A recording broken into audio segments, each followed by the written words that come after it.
ನಡ್ಕೊಂಡು ನಾವು ಬಂದಿದ್ದೇವೆ. ಇವತ್ತು ನೇರವಾಗಿ ಗವರ್ನರ್ ಅವರು ಒಂದು ಪತ್ರವನ್ನು ಕಳಿಸ್ಕೊಟ್ಟಿದ್ದಾರೆ ಮುಖ್ಯಮಂತ್ರಿಗಳು, ನಮ್ಮ ಚೀಫ್ ಸೆಕ್ರೆಟರಿ ಅವರಿಗೆ.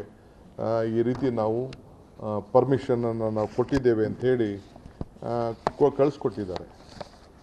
ನನಗಂತೂ ಅರ್ಥ ಆಗ್ತಾ ಇಲ್ಲ. ನಾವು ನಮ್ಮ ರಾಜಕೀಯವಾಗಿ ತಿಳ್ಕೊಂಡ ಮಟ್ಟಿಗೆ ಯಾವ್ದಾದ್ರು ಪ್ರಾಸಿಕ್ಯೂಷನ್ಗಾಗಲಿ ಎನ್ಕ್ವೈರಿಗಾಗಲಿ ಯಾವ್ದಾರು ಇತ್ತು ಅಂದರೆ ಒಂದು ಸಾಮಾನ್ಯ ಒಂದು ಪ್ರಿಮಿನರಿ ಎನ್ಕ್ವೈರಿ ಯಾರು ನಡೆಸಿದ್ದಿದ್ರೆ, ಯಾವುದಾದ್ರು ಒಂದು ಎನ್ಕ್ವೈರಿ ಇಲ್ಲ ಲೋಕಾಯುಕ್ತ ಆಗಲಿ ಯಾರಾಗಲಿ ಒಂದು ಎನ್ಕ್ವೈರಿ ನಡೆದು ಯಾವುದಾದ್ರು ರಿಪೋರ್ಟ್ ಏನಾದ್ರು ಬಂದಿದ್ದರೆ ಆಯಿತು, ನೀವು ಅದಕ್ಕೆ ಏನು ಬೇಕಾದ್ರೂ ಪ್ರಾಸಿಕ್ಯೂಷನ್ಗೆ ಒಂದು ಅವಕಾಶವನ್ನು ಕೊಡ್ಬೋದು ಅನ್ನೋದು. ಯಾಕೆಂದರೆ ಹಿಂದೆ ಬೇಕಾದಷ್ಟು ಘಟನೆಗಳೆಲ್ಲ ನಾವು ನೋಡಿದ್ದೇವೆ. ಈಗ ಕುಮಾರಸ್ವಾಮಿ ಅವ್ರದ್ದೇ ವಿಚಾರ ನೀವು ತೆಗೆದುಕೊಳ್ಳೋಣ. ರಾಜ್ಯದ ಮಾಜಿ ಮುಖ್ಯಮಂತ್ರಿಗಳು, ಲೋಕಾಯುಕ್ತದಲ್ಲಿ ಎನ್ಕ್ವೈರಿ ನಡೆದಿತ್ತು, ಡೀಟೇಲ್ ಇದೆ. ಅವರು ಡೀಟೇಲ್ ಸುಮಾರು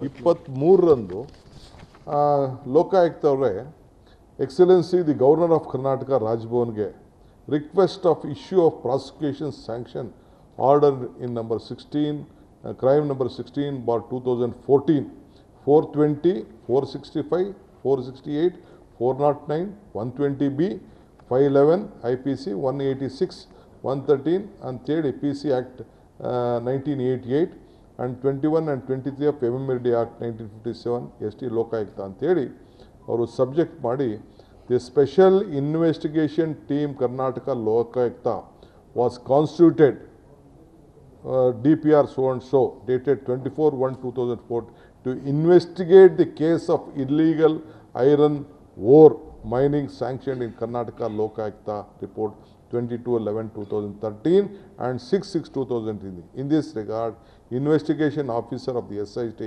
after conclusion of the investigation, crime number 16/2004, read with 420, 465, 468, 409, 120B ಅಂತೆಲ್ಲ ಬರೆದು with reference to the seeking sanction to prosecute Shri Kumaraswamy, then the Chief Minister of Karnataka, under the 197 IPC with 19 of the PC Act 98 ಅಂತ ಹೇಳಿ ಅವ್ರು ಮಾಡಿ ಅವರು you are hereby requested to accord sanction ಅಂತ ಅಂದ್ಬಿಟ್ಟು ಒಂದು request ಮಾಡಿ ಕಳಿಸಿದ್ದಾರೆ.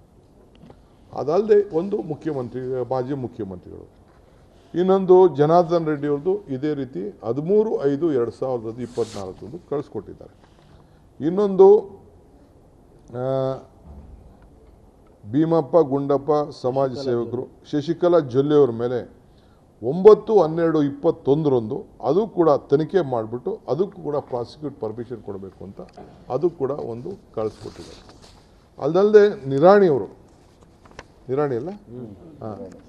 ಅವ್ರ ಮೇಲೂ ಕೂಡ ಅದು ಕೂಡ ಬರೆದು ಅವರು ಸುಮಾರು 9/12/2020 ಅದು ಕೂಡ ಅವರು ಒಂದು ನಿರಾಣಿ ಅವ್ರ ಮೇಲೆ ಕೂಡ 13/5/2004 ಅದೆಲ್ಲ ಕೂಡ ಕೆಲವೆಲ್ಲ ಲೆಟರ್ಸ್ ಎಲ್ಲ ನಮ್ಮ ಹತ್ರ ದಾಖಲೆಗಳು ಕೂಡ ಸಮೇತ ಇದೆ ಮಾಡಿ ಕಳಿಸ್ಕೊಟ್ಟಿದ್ದಾರೆ. ಅವೆಲ್ಲ ಕಳಿಸ್ಕೊಟ್ಬಿಟ್ಟು ಎನ್ಕ್ವೈರಿಗಳು ನಡೆದಿದೆ, ಒಂದು ಸ್ಟೇಜಲ್ಲಿ ಮಾಡಿ ಪರ್ಮಿಷನ್ ಮಾಡಿ ಪ್ರಾಸಿಕ್ಯೂಷನ್ ಕೇಳಿದ್ದಾರೆ. ಈ ಕೇಳಿದಂಥ ಸಂದರ್ಭದಲ್ಲಿ ಅವೆಲ್ಲ ಇನ್ನೂ ಏನೂ ತೀರ್ಮಾನ ಇಲ್ಲ.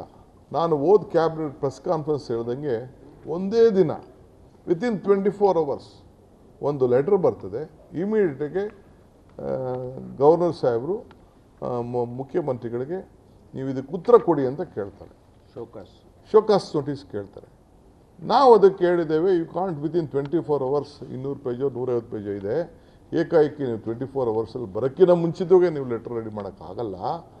This has to be enquire ಆಗಬೇಕು ಅಂತೇಳಿ ನೀವು ದಯವಿಟ್ಟು ಇದನ್ನು ಗೌರವಯುತವಾಗಿ ಇದನ್ನು ತಿರಸ್ಕರಿಸಬೇಕು ಅಂತೇಳಿ ನಾವು ಅವ್ರಿಗೆ ರಿಕ್ವೆಸ್ಟ್ ಮಾಡ್ಕೊಂಡಿದ್ದೇವೆ. ಆ ರಿಕ್ವೆಸ್ಟ್ ಮಾಡ್ಕೊಂಡಿದ್ರು, ಅವರು ಅದಕ್ಕೆ ತಿರಸ್ಕಾರ ಮಾಡಿ ಇವತ್ತು ಅವರು ಈ ಪತ್ರವನ್ನು ಇವ್ರ ಕೈಲಿ ಅವರ ನಮ್ಮ ಸೆಕ್ರೆಟ್ರಿ ಪ್ರಭುಶಂಕರ್ ಅವರ special secretary the governor of Karnataka ಅವ್ರ ಕೈಲಿ ನಾವು ಏನು ಪ್ರದೀಪ್ ಕುಮಾರ್ SP, DJ ಅಬ್ರಾಮ್ ಮತ್ತು ಸ್ನೇಹಮಯಿ ಕೃಷ್ಣ ಅವರು ಅಲಿಗೇಷನ್ ಮಾಡಿದ್ದಾರೆ. ಈ ದೃಷ್ಟಿಯಿಂದ ನಾನು ಪರ್ಮಿಷನ್ನ ತನಿಖೆ ಮಾಡಲಿಕ್ಕೆ I hereby accord sanction against Chief Minister Siddaramaiah under 117A ಅಂದರೆ ಅದೊಂದು 17A ಸಾರಿ 17A ಅಂದರೆ ಅದೊಂದು ಎನ್ಕ್ವೈರಿ ಮಾಡಲಿಕ್ಕೆ, ಮತ್ತು 1998 ಇದ್ರ ಪ್ರಕಾರ ಮತ್ತು 218 ಪ್ರಕಾರ ಭಾರತೀಯ ನಾಗರಿಕ ಸುರಕ್ಷಣಾ ಸಂಹಿತೆ ಪ್ರಕಾರ ಇದಕ್ಕೆ ಮಾಡಬೇಕು ಅಂತೇಳಿ ಕೊಟ್ಟಿದ್ದಾರೆ. ನಾವು ಹೇಳೋದು ಇಷ್ಟೇ, this is purely not mister Siddaramaiah. ಇದು ಪ್ರಜಾಪ್ರಭುತ್ವದ ವ್ಯವಸ್ಥೆಯಲ್ಲಿ 136 ಜನ ಪ್ಲಸ್ 2 ಪಕ್ಷೇತರವಾಗಿ ನಮ್ಮ ಸರ್ಕಾರಕ್ಕೆ ಬೆಂಬಲ ಕೊಟ್ಟಿರೋಂಥ 3 ಜನ ಕೊಟ್ಟಿರೋಂಥ ಎಲ್ಲ ಶಾಸಕರ ಬಲದ ವಿರುದ್ಧ ಈ ರಾಜ್ಯದ ಜನತೆ ಒಂದು ಪ್ರಜಾಪ್ರಭುತ್ವದ ವ್ಯವಸ್ಥೆಯಲ್ಲಿ ಒಂದು ದೊಡ್ಡ ಬಲಿಷ್ಠವಾದಂಥ, ಯಾರ ಮೇಲೆ ಶಕ್ತಿ ಇಲ್ಲದೆ ಸಪೋರ್ಟ್ ಇಲ್ಲದೆ ನಡೆಸ್ತಾ ಇರೋಂಥ ಒಂದು ದೊಡ್ಡ ಸರ್ಕಾರ, ಇಡೀ ದೇಶದಲ್ಲೇ ಒಂದು ಅಪೋಸಿಷನ್ ಗೌರ್ಮೆಂಟು, ಕಾಂಗ್ರೆಸ್ ಗೌರ್ಮೆಂಟು ಭಾಳ ದೊಡ್ಡ ಸ್ಟ್ರಾಂಗ್ ಆಗಿ ಒಂದೇ ಪಕ್ಷ ಆಳ್ತಾ ಇರೋಂಥ ಒಂದು ವಿರೋಧ ಪಕ್ಷದ ಒಂದು ಸರ್ಕಾರ, ಕಾಂಗ್ರೆಸ್ ಸರ್ಕಾರ. ಅದರ ಮೇಲೆ ಇವತ್ತು ಗವರ್ನರ್ ಕಚೇರಿಯನ್ನು ಉಪಯೋಗಿಸ್ಕೊಂಡು ಇವತ್ತು ರಾಜಕಾರಣ ನಡೀತಾ ಇದೆ.